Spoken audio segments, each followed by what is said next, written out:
an ABC News special report. Now reporting, George Stephanopoulos. Good afternoon. We're coming on the air right now because President Trump in the Roosevelt Room of the White House about to make a major announcement on trade imposing steel and aluminum tariffs. You see him there greeting steelworkers from Pittsburgh and now coming to the podium. Thank you very much, everybody. I'm honored to be here with our incredible steel and aluminum workers. And you are truly the backbone of America. You know that. Very special people. I've known you and people that are very closely related to you for a long time. You know that. I think it's probably the reason I'm here. So I want to thank you. I also want to thank Secretary Mnuchin, Ambassador Lighthizer, Secretary Ross, Peter Navarro, Mike Pence, our great Vice President. They've worked so hard on getting this going and getting it done, and people are starting to realize how important it is. We have to protect and build our steel and aluminum industries, while at the same time showing great flexibility and cooperation toward those that are really friends of ours, both on a trade basis and a military basis. A strong steel and aluminum industry are vital to our national security, absolutely vital. Steel is steel. You don't have steel, you don't have a country.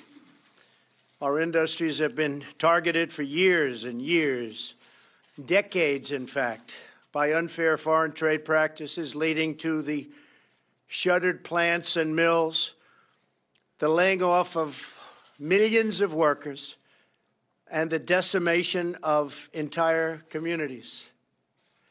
And that's going to stop, right? It's going to stop. This is not merely an economic disaster, but it's a security disaster. We want to build our ships, we want to build our planes, we want to build our military equipment with steel, with aluminum from our country. And now we're finally taking action to correct this long overdue problem. It's a travesty. Today, I'm defending America's national security by placing tariffs on foreign imports of steel and aluminum. We will have a 25% tariff on foreign steel and a 10% tariff on foreign aluminum when the product comes across our borders. It's a process called dumping, and they dumped more than at any time on any nation, anywhere in the world. And it drove our plants out of business. It drove our factories out of business. And we want a lot of steel coming into our country, but we want it to be fair, and we want our workers to be protected, and we want, frankly, our companies to be protected. By contrast, we will not place any new tax on product made in the USA. So there's no tax if a product is made in the USA. You don't want to pay tax? Bring your plant to the USA. There's no tax, which we will benefit from the massive tax cuts that we have in place. We have passed the largest tax cut plan in the country's history, and that has caused really tremendous success between that and regulation cutting, and I think maybe regulation cutting every bit as much, and we have a long way to go on regulations, but we've already cut more than any president in history. So we're urging all companies to buy American. That's what we want, buy American. The action that I'm taking today follows a 9-month investigation by the Department of Commerce, Secretary Ross, documenting a growing crisis in our steel and aluminum production that threatens the security of our nation and also is bad for us economically and with jobs. The American steel aluminum industry has been ravaged by aggressive foreign trade practices. It's really an assault on our country. It's been an assault. They know better than anybody. Other countries have added production capacity that far exceeds demand and flooded the world market with cheap metal that is subsidized by foreign governments, creating jobs for their country and taking away jobs from our country. I've been talking about this for a long time, a lot longer than my political career. I've been talking about this for many years. For example, it takes China about 1 month to produce as much steel as they produce in the United States in an entire year, because we've closed down so much capacity. Plants closed all over the United States, and some plants I see, massive plants from 40 years ago, and they're working now in a little corner of the building. Well, we're going to get those buildings open again and producing again. And that's going to be a great thing for our country. And this is only the first stop. Aluminum imports now account for more than 90% of the primary American demand. Over the last 2 decades, nearly 2/3 of American raw steel companies have gone out of business. More than 1/3 of the steel jobs have disappeared.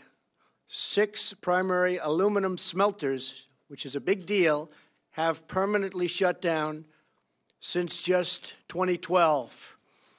The actions we're taking today are not a matter of choice. They're a matter of necessity for our security. We're already seeing the national security benefits of this order. Yesterday, in anticipation that we'd be here today, U.S. Steel announced it's reopening a mill in Illinois, a big one, and recalling 500 workers immediately. That's going on all over the country. And by the way, it went on with solar panels, which we did 3 months ago, and washing machines, where they were dumping washing machines all over our country. And now they're expanding plants to make washing machines. We put the tax on, a lot of you are here. A skilled, trained workforce in steel is a crucial element of America's national security and must be protected. After the signing of this proclamation, Century Aluminum in Kentucky, Century is a great company, will be investing over $100 million to restart and upgrade their idled military-grade, high-quality aluminum production, which is also critically important to our national security. That's 150,000 additional tons of aluminum. And think of it, this is a closed plant, and now they're doing 150,000 tons. Production and an additional 300 workers, and ultimately many more hired in the great state of Kentucky. A package of sometimes $90,000 per worker. Our greatest presidents all understood, from Washington to Lincoln to Jackson to Teddy Roosevelt, that America must have a strong, vibrant, and independent manufacturing base. Has to have it. President McKinley, who felt very, very strongly about this, the country was very, very successful. We actually operated out of cash flow, if you can believe it. The protective tariff policy of the Republicans, he said, has made the lives of masses of our countrymen sweeter and brighter and brighter and brighter. It is the best for our citizenship and our civilization, and it opens up a higher and better destiny for our people. Many politicians lamented the decline of our once proud industries, and many countries denounced global excess capacity. But no one took action. All of our politicians, they saw what was happening to our country. I've seen it for 25 years. I've been talking about it. Talked about Japan, talked about China. But the politicians never did anything about it. But now they are. Our factories were left to rot and to rust all over the place. Thriving communities turned into ghost towns. You guys know that, right? Not any longer. The workers who poured their souls into building this great nation were betrayed. But that betrayal is now over. I'm delivering on a promise I made during the campaign, and I've been making it for a good part of my life. If I ever did this, I never really thought I would. I said, let's run for president, and look what happened. And part of the reason it happened is you. And my message having to do with you, and other messages also. Security, military, the wall, the border, a lot of good messages, but this was one of the most important. My most important job is to keep American people safe. And as you know, we just had approved a $700 billion military budget the largest ever, $716 billion next year. That means not only safety, but it means jobs. It also means the use of steel from our country. But if the same goals can be accomplished by other means, America will remain open to modifying or removing the tariffs for individual nations, as long as we can agree on a way to ensure that their products no longer threaten our security. So I've put Ambassador Lighthizer, great gentleman, in charge of negotiating with countries that seek an alternative to the steel and aluminum tariffs. The fact is, we've been treated so badly over the years by other countries. I think really we've been treated very badly by our politicians, by our presidents, by people that represented us that didn't frankly know what they were doing. And we lose $800 billion a year on trade. Every year, $800 billion. It's been going on for a long time. $300 billion, $400 billion, $500 billion, got up to $600 billion. And it keeps going, but it's going to start changing, has to change. We're negotiating now with China. We're in the midst of a big negotiation. I don't know that anything's going to come of it. They have been very helpful. President Xi, I have great respect for, a lot of respect. But I don't know that anything is going to come of that. But we're going to cut down the deficits one way or the other. We have a deficit with China of at least $500 billion. And when you add intellectual property, it's much higher than that. That's a year.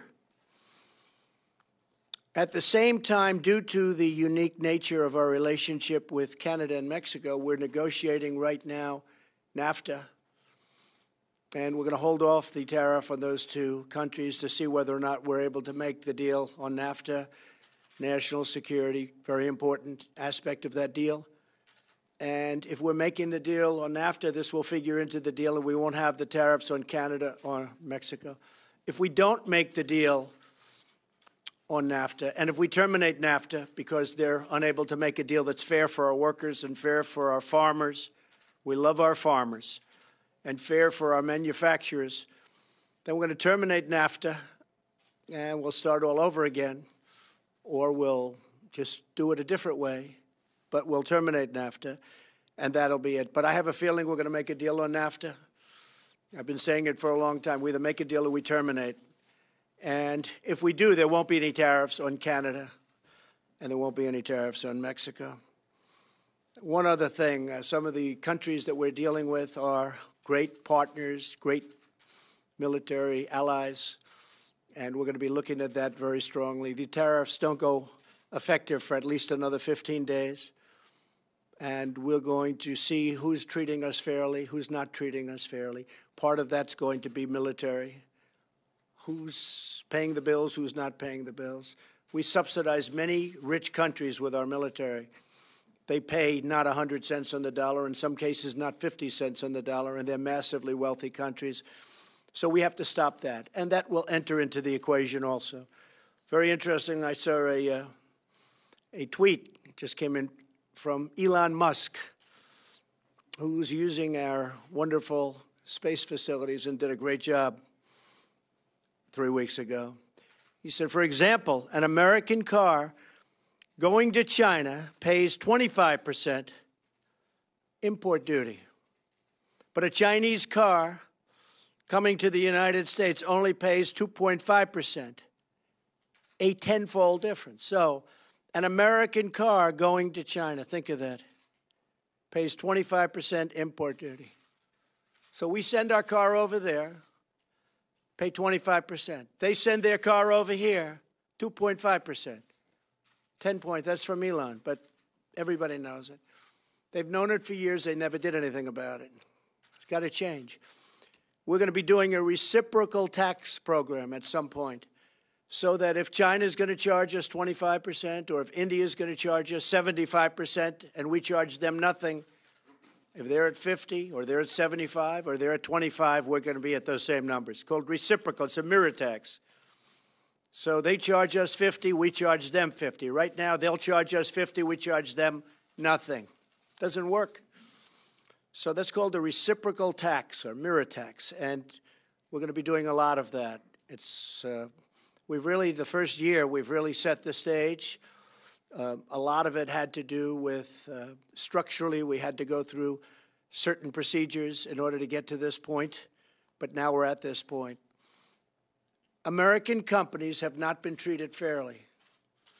And some American companies, frankly, have taken advantage of it and gone to other countries and developed in Mexico massive automobile plants, taking our jobs away and taking our companies down to Mexico to make the cars. And then they send them right across the border without tax, without anything.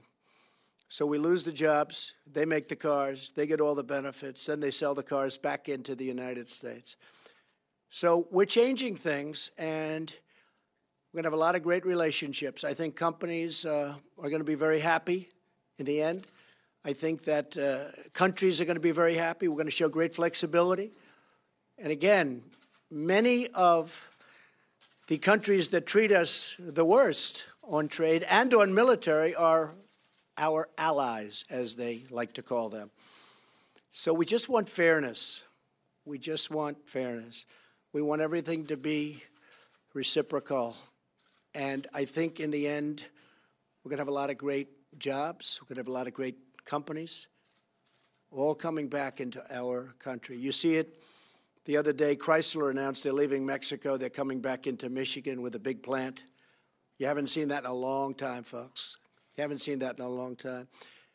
So because I sort of grew up with this group of people, I know a lot about the steel industry, and I know a lot about the aluminum industry. We're going to bring them back. I thought maybe a few of you might like to say a couple of words. And there's only about 25 million people watching, so don't worry about it. You want to say something? Come on up. How are you? There you have it right there. President Trump announcing after years of American workers being betrayed by the dumping of foreign steel here, called it an economic and national security disaster. He is now imposing 25% tariff on imported steel, 10% tariff on imported aluminum. I want to go to our chief White House correspondent, John Carl. One of the points the president made there is that he's keeping a campaign promise, keeping a commitment of his lifetime. That is true. He's been talking about this for a long time. But the process of getting there inside this White House, somewhat chaotic. He's been entirely consistent on the issue of trade and talking about the need to fight what he calls unfair trade. But the process inside the White House, George, has been anything but consistent. They've been all over the map. We were given some guidance earlier this morning, suggestion that this was not happening today. Then suddenly it was on the schedule. It is happening. We were told it was going to be across the board on every country. Now you hear the president talking about exemptions, at least in the short term, for Canada and Mexico.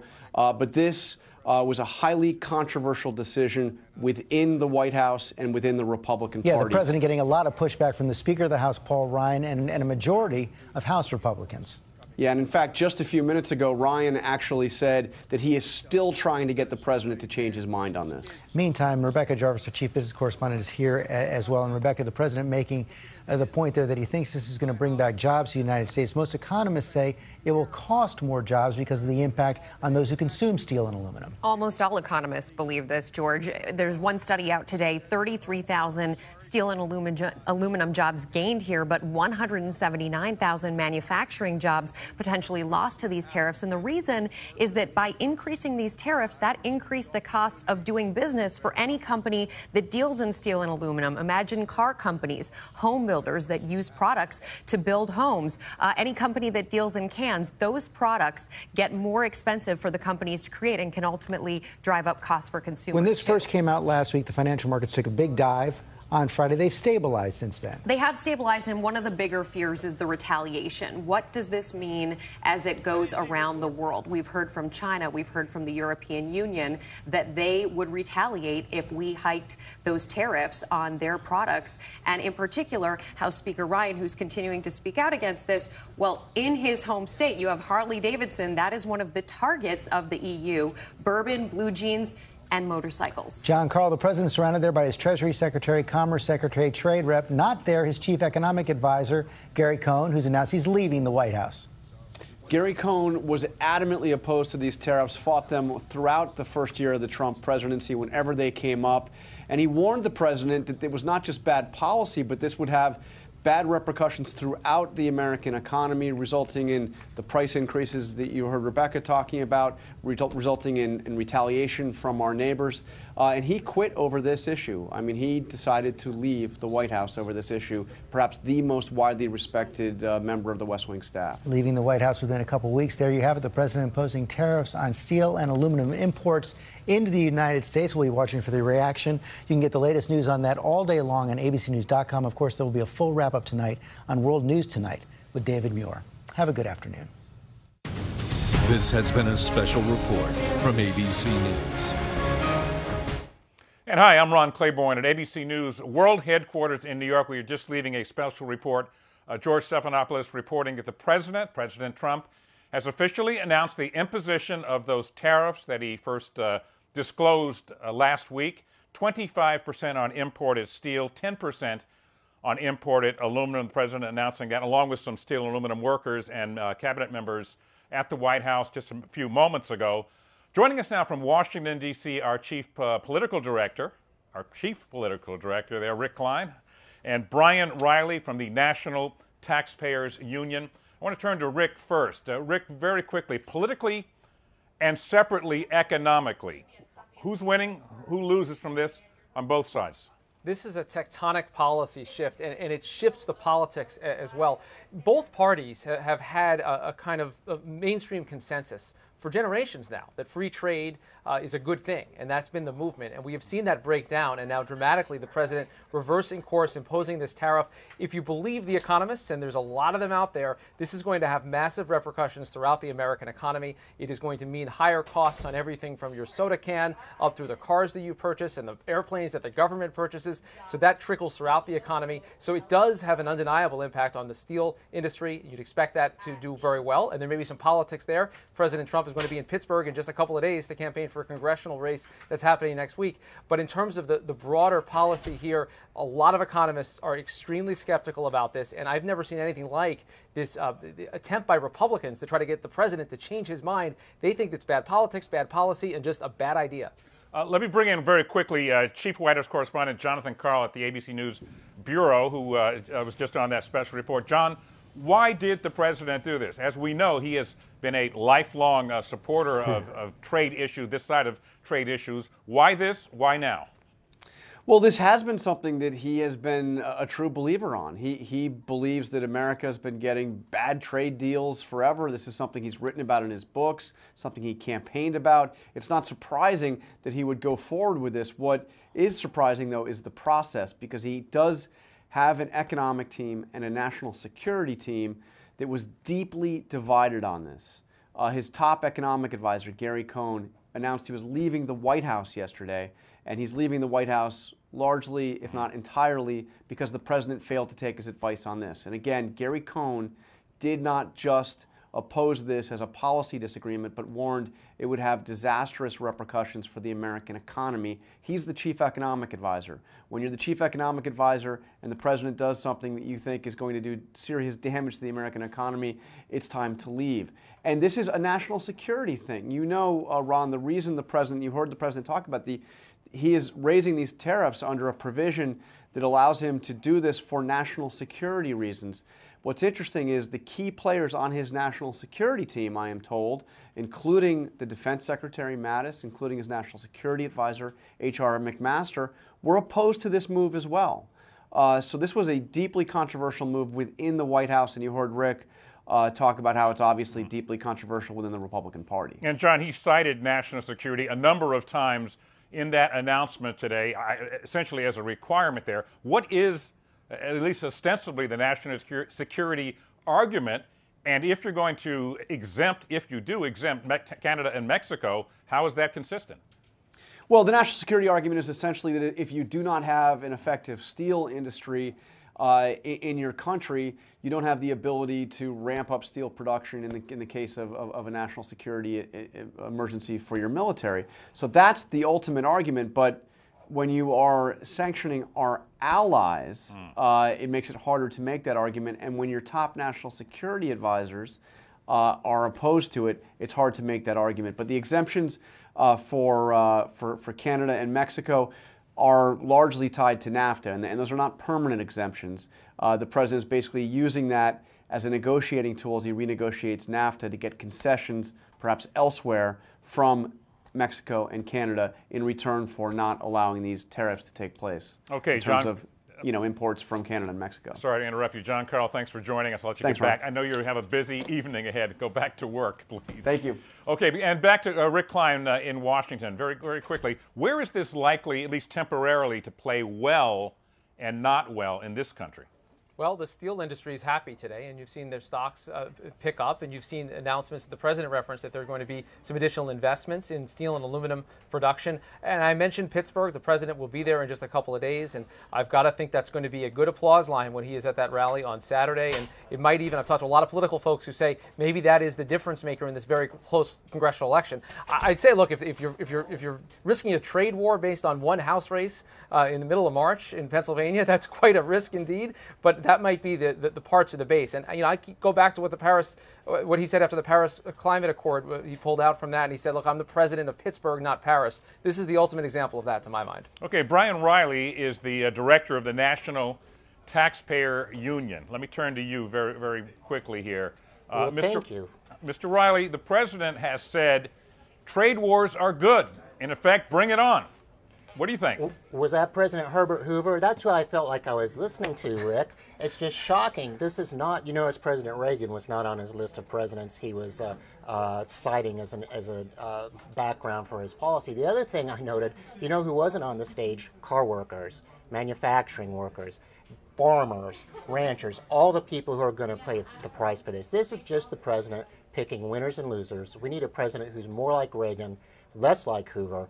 I really don't know what happened if he was bamboozled by his trade advisor, because this is something that no economist believes in. It's ludicrous. It's going to be bad for the United States, and I hope they rethink it soon. How do you see this playing out? Do you expect this is the first volley in what will be a trade war? Well, the problem is these can lead to unintended consequences. We know for sure it's going to raise the price of manufacturing in the United States. Higher aluminum prices, higher steel prices. That means it's cheaper to produce in other countries overseas instead of here in the United States. And we also know that other countries are likely to retaliate. And the idea that we're going to use this as some way to blackmail Canada and Mexico to do what we want in NAFTA negotiations, that's no way to conduct negotiations. Maybe it is in business, I don't know, but not in international trade. It's something that's going to backfire on us. And even without getting to retaliation, we know this is a tax. We know it's going to drive up costs for Americans. We really need to rethink this. And again, we need to go in that Reagan free trade, free market position, not have the president picking winners and losers. Well, he's not quoting President Reagan, but he did quote, and this is unusual nowadays, President William McKinley, who was the president more than 100 years ago. The Commerce Secretary, who strongly supported this, Wilbur Ross, has made the point of, over the past few days, holding up a can of beer or citing a hypothetical can of beer, saying, hey, this can of beer is made of aluminum, and it's only going to go up a fraction of a penny. I find that outrageous. I call it the office space argument, where we'll skim a half cent here and a penny there, and the suckers won't notice that they're paying more, and we'll funnel it to our political supporters. That's no way to conduct economic policy, Rick. And, well, turning to you, Rick. Hey, more than 100 Republican House members, in effect, pleaded with the president, don't do this. Yeah, Ron, I haven't seen anything like this. And you think about all of the things that the president has done over the last year plus in office. You think about Charlottesville. You think about the insults. You think about the political battles, the wars, all of the controversies and scandals of the last year plus, even Stormy Daniels in the news this week. The thing that has got Republicans drawing that line in the sand and saying this is not acceptable, it is this issue of tariffs. And it cuts to the heart of what it means to be a conservative, what it means to be a Republican. It cuts very close to home for people like Paul Ryan. We heard the reference a few moments ago to Harley Davidson's right there in Wisconsin, Kentucky bourbon in Mitch McConnell's home state of Kentucky. So all of these issues kind of crash together to make this the one that Republicans really can't stomach. They feel like this is a betrayal of conservative principles. They feel like it plays bad politically, and they think on a policy level it is going to wipe out some of the gains that they saw from the tax cuts, ultimately costing American jobs, costing American workers, because it will be passed on to American workers as they go about their normal lives. And it does, as we just heard a moment ago from Brian, does choose winners and losers. It favors one industry, steel, over other industries. The couple of pennies here and there, it adds up over time, and it really is redistributed. There's not another way around that. And the White House is minimizing the impact. And like you say, the Wilbur Ross example, maybe a penny and a half in a six-pack, that's all well and good, but it does add up over time, and it's undeniable. Rick, and aside from the substance of the policy here, talk a little bit about the process, starting with the president announcing almost in a closely held secret that his top economic advisors didn't even know about, that he was going to impose these tariffs. That was last week, then saying it would apply to every country, then it would not apply to Mexico and in Canada, possibly Australia. Gary Cohn leaving. The sort of bizarre whiplash today about whether there would be an announcement, whether there will be an announcement, there turned out to be an announcement. What does this say about the, I don't know if I should use the word alleged, but alleged chaos in the White House, at least as far as this issue? You know, the president cracked a joke over the weekend. He said, "I like chaos." To my mind, though, the joke really is on the White House, because chaos is what they've gotten. And to my mind, all of the staff turmoil and the churn that they've seen with people heading for the exits, it has been wrapped up with policy, and specifically this policy, because it's this one that drove Gary Cohn over the edge, and it's this one that was created really on the fly by the president a week ago. He decided to announce this, surprising even his own aides and advisors. Our colleague Cecilia Vega was reporting at the White House today that she was hearing conflicting things from senior White House aides as to whether today's announcement was going to go forward. And as you mentioned, Ron, today's announcement already looks different than the one a week ago. The president is promising more flexibility, at the same time saying he's going to be very firm in this. So a lot of the arguments that we've seen, economic and political arguments, have already collapsed onto themselves as the president has forced the policy apparatus to adjust to what are essentially his whims. Rick, it sure seems like a lot of, to put it nicely or diplomatically, a lot of improvisation going on here over a very big deal. I think that's right, and I think it's hard to look at this set of facts and say anything other than improvisation. And I think the president is a disruptor, and he's an improv player. I heard a former White House aide told me that directly and said, "Look, you guys cover it as if it's a scripted drama over there. He plays improv, and he is used to that. And his idea here is to disrupt in a major way, force other people to a negotiating table, force people in his direction. You can do a lot of that as president. We just haven't seen it before. Even William McKinley, I would venture, didn't play it quite like this, Ron." Okay, Rick Klein, our political director, is joining us from Washington, D.C., along with Brian Riley from the National Taxpayer Union. Brian, thank you for joining us. Again, to wrap up very quickly, thank you. President Trump, as he had promised a week ago, announcing those tariffs on imported steel, 25%, imported aluminum, 10%. Those will go in effect in 15 days with, at least for now, an exemption for our neighbor to the north, Canada, our neighbor to the south, Mexico. I'm Ron Claiborne, reporting from ABC News headquarters in New York. Thanks for joining us.